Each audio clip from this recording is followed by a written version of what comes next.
fuck the police. Sorry.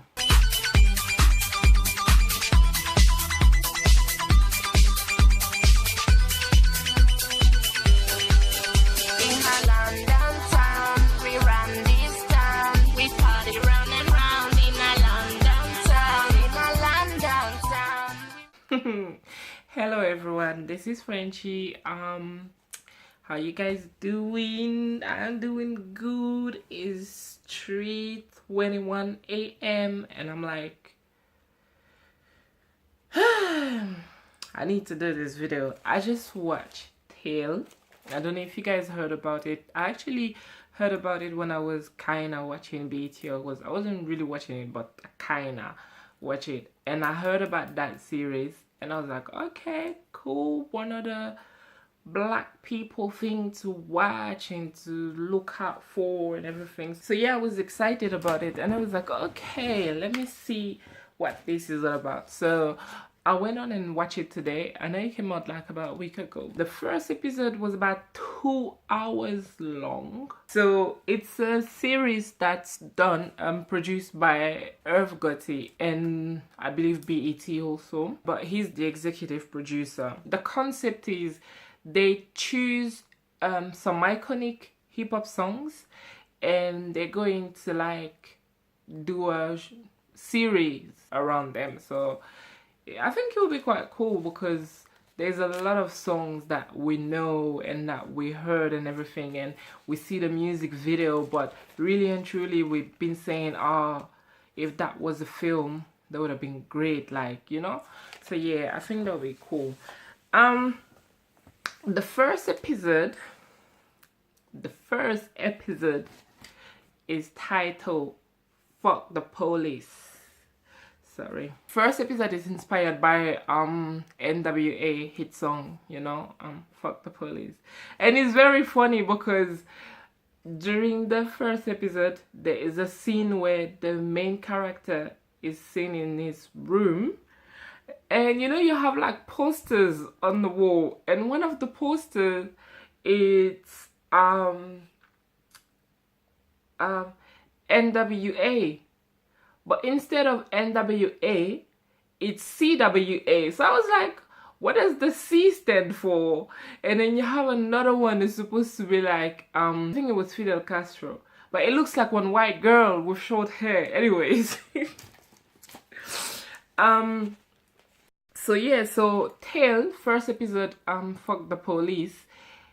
It's very tricky. It's actually, really tricky. They're talking about, like, you know, what's going on at the moment, all of the injustice with the police and everything, and their approach, it's, I mean, you could say they have a good approach, because when it opens up, they're in a courtroom. I had to write notes because I couldn't remember the name of all the cast. So you have the district attorney who pitching, and like you see, I believe it's pictures or is it a scene? I don't remember exactly. But anyway, there's a black boy on the ground that you can see being beaten and whatever. He's fully wounded and what's not, and he's talking. The district attorney is talking to the jury and telling them about what if that was a white boy that has been killed by the police. And then the frame changes and it moves on. It opens up to basically a white boy with a hoodie. So I think that's like a highlight to the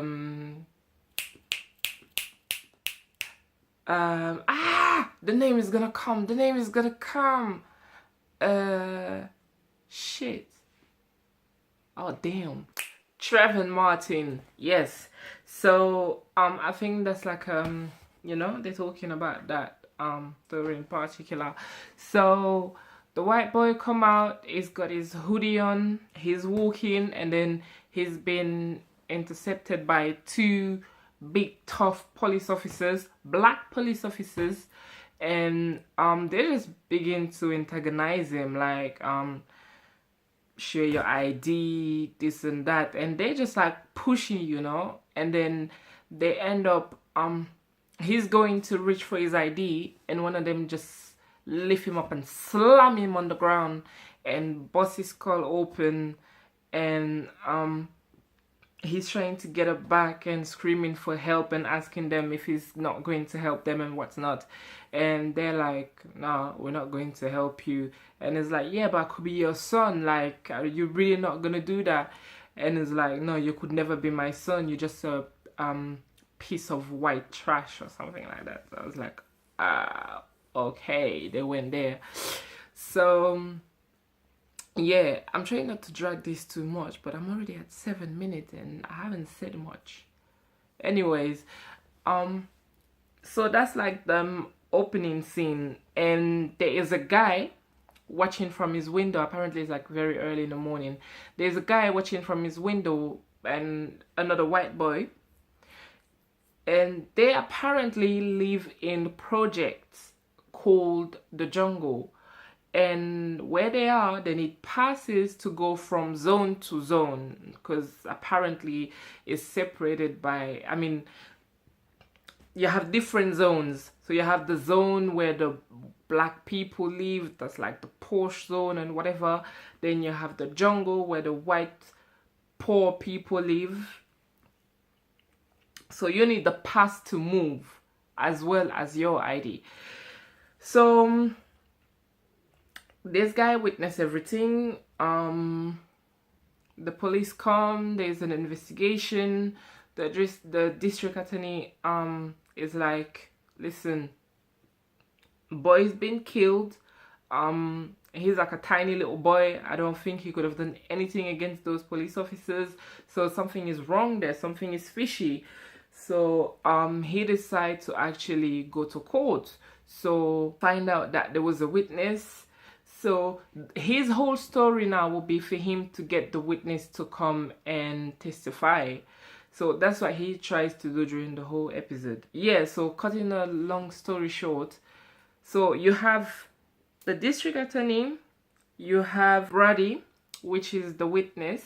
He lives with his mother and he lives with his mother and his brother. So basically they just reversed the roles, like what if white people were going through what black people go through, especially with the police and the government and everything.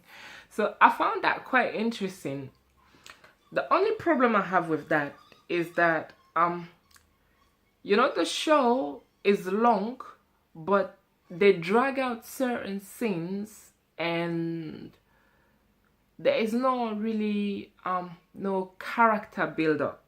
So we don't really get to know any of the characters, so there is no real emotions towards any of the characters, whether it's the white one, the black one.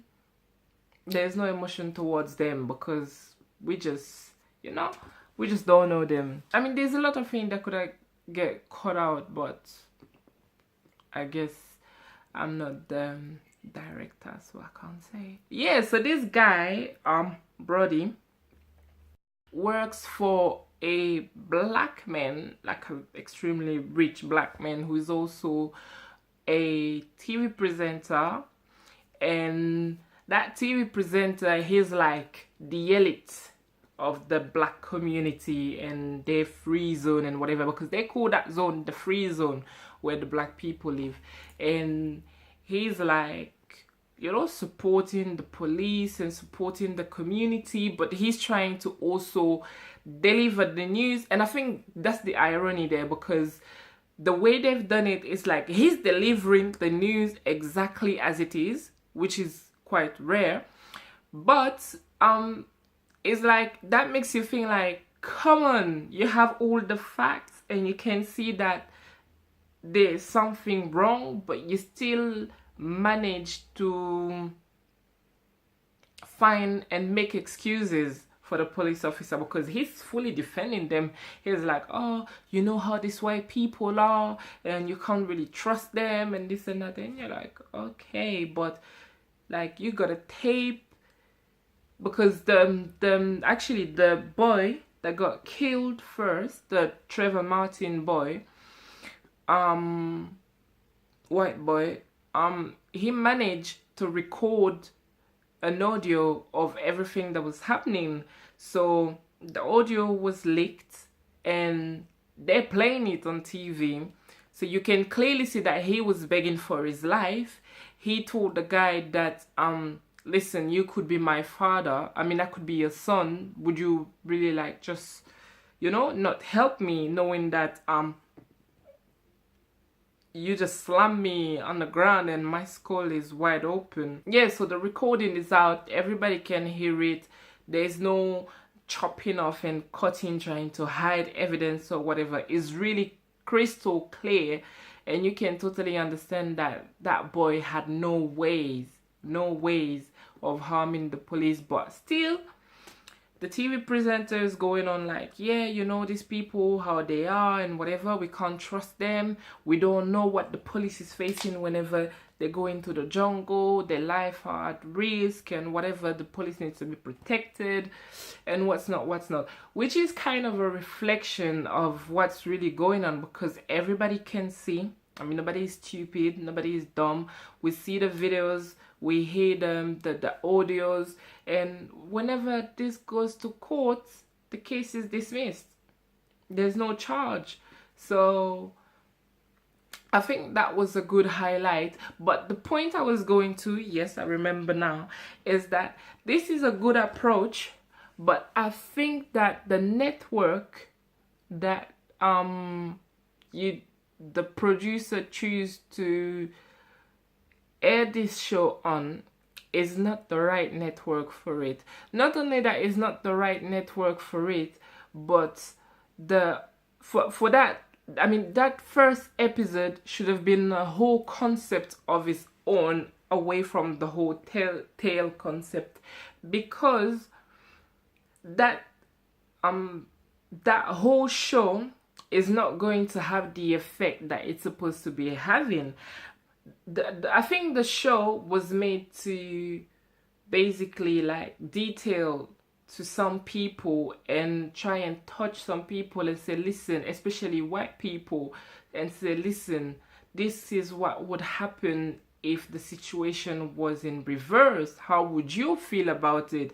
And the fact that you can now see white people going through it, how do you feel about it? But because BET is Black Entertainment Television, so it speaks for itself. I believe the majority of the audience of BET is the Black community. And even though it was made for us, I don't think this was made for us to watch. I don't know if you can understand what I'm saying. Because we already know the struggle. So I think this show should have been for other communities to watch and actually understand and have an insight of the whole situation. I really hope it will get somewhere, and then other people will get to see, the show, because that was a good way of doing it, like reversing the roles or whatever. Other than that, the acting was a little wacky, especially for the police. Like, you're like, okay. And the other thing as well, like, I don't want to say too much that's happening during the show, but that Brody guy, he works for that very famous TV presenter, black guy, who is Bob Lewis, played by Clifton Powell. Yeah, so his name is Bob Davis.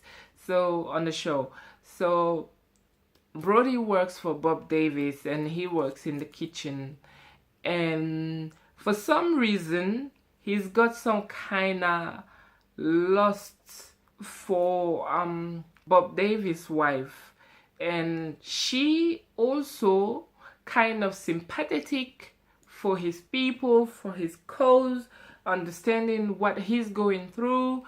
And we can clearly see that she likes him. She definitely likes him. And I found that a bit funny, because I'm like, okay,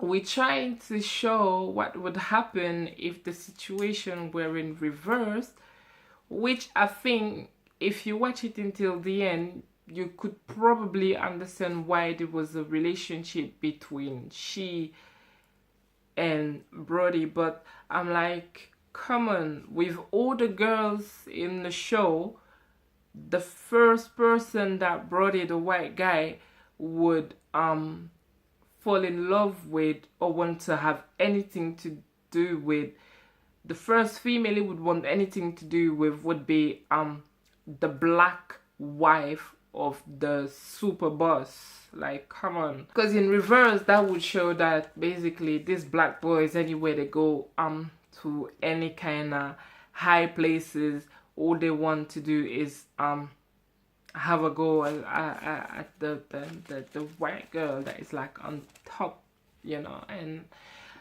I find that a bit, I'm not really for that.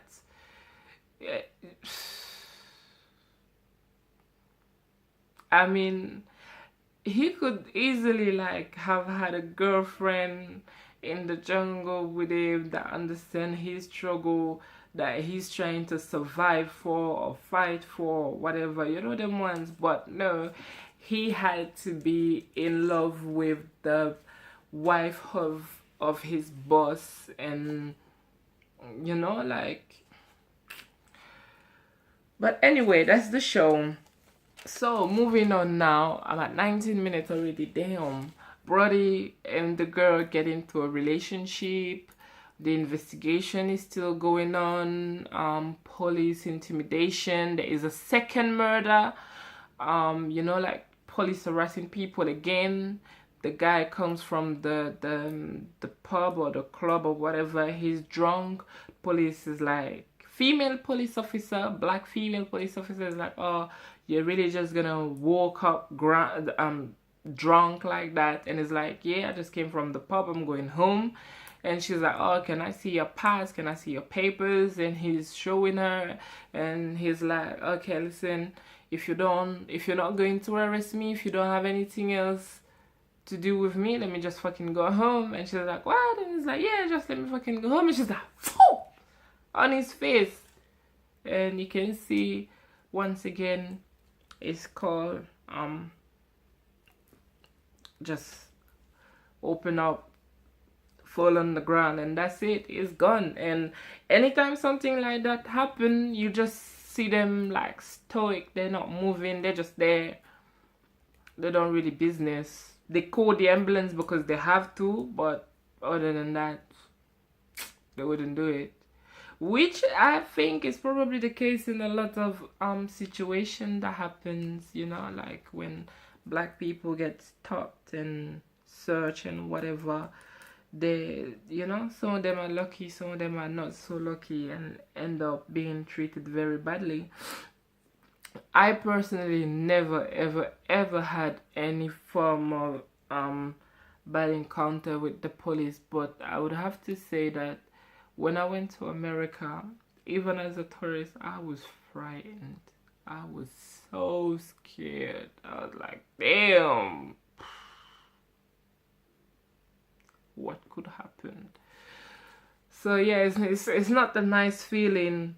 Overall, they're trying to, you know, make people feel like, listen, just take a second and try and think and see if like how you would feel if the situation were reversed and if you had to go through that with your family. Anyways, moving forward, we need to watch it.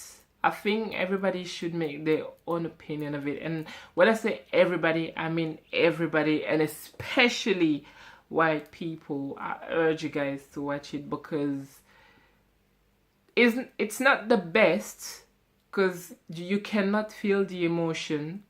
It's not the best, and it's a bit too much.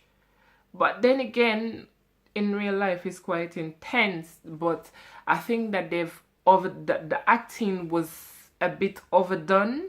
So you're not fully, you understand the concept, but you're not fully feeling it. And I think that's sad, because it could have been like a beautiful show, and you know, it could have been very emotional and make people really think deeply about the situation, which it will probably affect some people and, you know, get them to think. But me personally, I didn't feel any emotion towards it. I must say, and please do not bash me for that, but I must say that as a black girl, I felt kind of at the beginning, when, you know, before it started getting really tricky, I felt kind of vindicated by the movie, by the series, I mean by the show. I felt kind of vindicated in a way that, now you get to feel how it feels. You understand?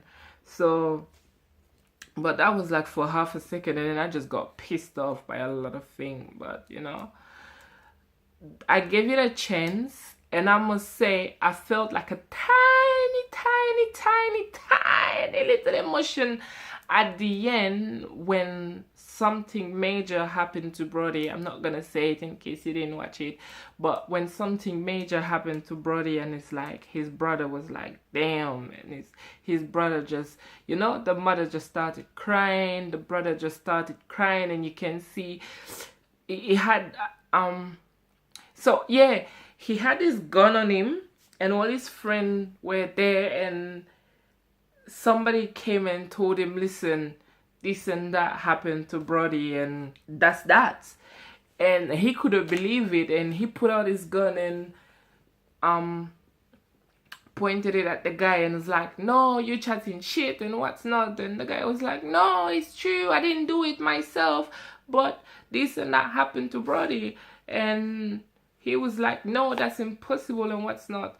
And there was like about 10 people behind him, you know, and all of a sudden he just lift up his hand and start fire some shots in the air, and everybody run off. Everybody run off except one person, which was his girlfriend. And his girlfriend stood right behind him, and she didn't shift. And I think that also is a metaphor of how the black woman will support you regardless of the situation. She will always be there for you, even if every single one person, every single one of your friends run away from you, your black queen will still be beside you, whether she's your mother, your sister, your girlfriend, your wife, your side chick. Once she checks for you, she will always be there for you, regardless of what you're doing. And even if she's feeling that her life is being endangered, she will stay until she can't stay no more. And I think we hardly ever get to that point, because for some reason we stay so much that sometimes we end up getting hurt, and everybody is like, yeah, you're a fool, you should have left. But it's that loyalty that we have, you know, for our men and our own. And I think that would it have been like an interracial relationship, she would have been gone. But check it out, it's on BET. I think you can find it someone streaming online or whatever, because I got it from a website online. So yeah, just give it a chance, give it 2 hours of your life, and you know, like, make your own opinion. But I think it's an interesting show to watch. It is an interesting show to watch, whether you like it or not, and whether you think that it will serve its purpose. Because even if it's not on like a major, although BET is a major channel, so I'm not gonna say like, but you know, like a channel that's watched by more than just the minorities. So even if it was on a channel that's watched by more than by everyone, once you're watching it, get all your white friends around you and get them to watch it. Get them to watch it, because I think it's important that they all understand that feeling that only us can feel. I also like the end. The ending is really good because there is a riot. Troy, which is Brody's brother, is at the front. His girlfriend right beside him with the rest of his gang, the rest of his crew. Everybody is right. It starts as a protest. Everybody's protesting. We want justice. We want justice. We want justice, because all the cases been dismissed. Then the crowd open up and we see Troy and his gang walk through. They're all dressed in the gang's colors, which is purple. They're walking through, and he's got a Molotov cocktail that he throw at the police. Police car explode, catch a fire and explode. So yeah, you have the riots, and they're like fucking up the police, like literally. Not one of them is surviving. Like, they're punching them and everything, jumping on the neck, kick here and there, punch, everything. Not promoting police violence, but I'm just telling you what happened on the show. So yeah, so they're fucking them up literally. And you get flashes of like a white man who was hung back in the days. Also, you got flashes of police brutality on a single white man who was attacked by about, let's say, 6 to 7 police officers who was kicking him, and he was already on the ground. So the end is quite well done. I actually liked it. And yeah, but as I said, check it out and let me know what you think. If you think that I missed anything, comments on the comment section below. And please, if you're gonna comment by saying, oh, this is not a race issues and it shouldn't be about that, and it's not white versus black or black versus white, please refrain, because I don't give two damn about what you think at this point, because this is just bullshit. The evidence is in front of you. You live in it. We live in it every day. So nobody, not a body, can come and tell me, oh, this is not no race issues. So please refrain using your precious finger to type some bullshit on the comment section. Other than that, feel free to express yourself. Tell me if you liked it, if you watched it, if you have anything to say about it. And also, I would love if you could like give me some ideas of vlogs to do. So yeah, also do that. Put it down there, like down there. Comment section, yeah. Just let me know what's popping and what you would like me to talk about and all these things. So I hope you guys enjoyed it. I'm sorry if it's all over the place. I just done watching it, and now it is 3:55 a.m. and I'm about to go get myself some sleep. And I will see you guys in next time. Mwah, mwah, mwah. Love you guys and thank you. Remember to like the video and share it and subscribe if you haven't done it yet. And remember, the title is Fuck the Police. Not literally, but NWA said it, not me. Not me. Not me.